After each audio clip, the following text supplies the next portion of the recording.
أعزائي المتابعين، واش حوالكم؟ إن شاء الله تكونوا بخير. واش حوالكم؟ واش مع الوصفات تاعي راكو تجربوا؟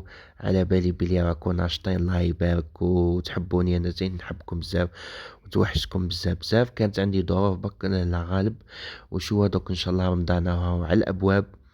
إن شاء الله ربي يدخلوا علينا بالهنا إن شاء الله وكيما نقول حنا نفرحكم بالوصفات تاعي.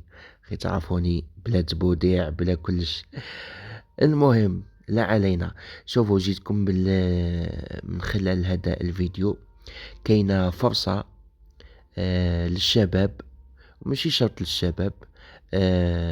كاينة مسابقة راح تكون ان شاء الله لو 31 ديسمبر هنا في قسنطينة، تحت إشراف جمعية الجسور قسنطينة. لا كان تعرفوها لا ما كان تعرفوهاش. تقدروا تدخلوا لي باج تلقاوها، ولا تدخلوا الفيسبوك تاعي تلقاوها. رانا بارطاجين دايرين مسابقة، يعني ما شاء الله. انا حبيت نقول لكم لا حبيتوا تشاركوا مرحبا بكم.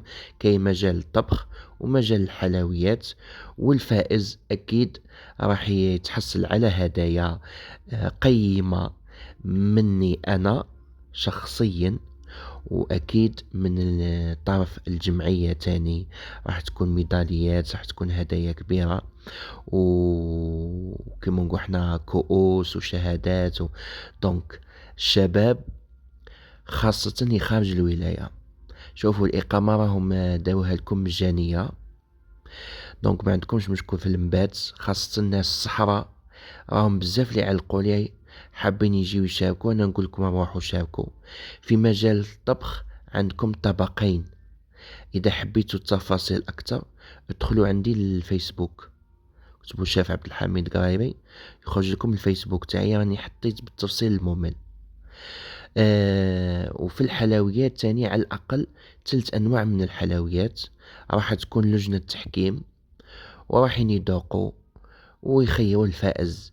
وهي هاد الغرض من المسابقة هذه هي الحفاظ على الموروث التقليدي الجزائري، وباه ندعموا الشباب، وعلاش لا كبار السن. المهم احنا نحافظوا على الأطباق تاعنا خاصة الجزائرية.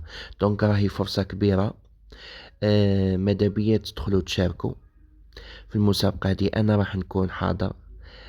كاينين بزاف شيفان راح يكونوا حاضرين. كيك ديزاين تاني راح يكونوا حاضرين.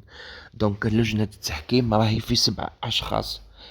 أنا ماذا بيا تشاركوا، وكيما نقول حنا ماشي شرط العبد يربح، المهم يشارك ويمدوش كاين في قلبه. دونك هكا اتهلاو.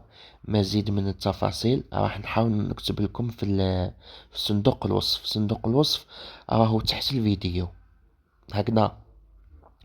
وكاش ما كاين اكتبوا لي برك اخي تعرفوني يعني ديما نرد عليكم. هاتهلاو، فرصة لا تعوض. روحوا طيبونا خليونا نذوقوا هكذا. خاصة الناس اللي خارج الولاية، الشرق وينكم، الغرب، الصحراء، الشمال. هيا سجلوا. نخلي لكم الارقام تاع الجمعية باه تتواصلوا معها. هكا قلنا مجال طبخ، مجال الحلويات، مسابقة كبيرة راح تكون الاعلام حاضر، الصحافة وشخصيات كبيرة راح تكون معنا. نقولكم مرحبا وسلام.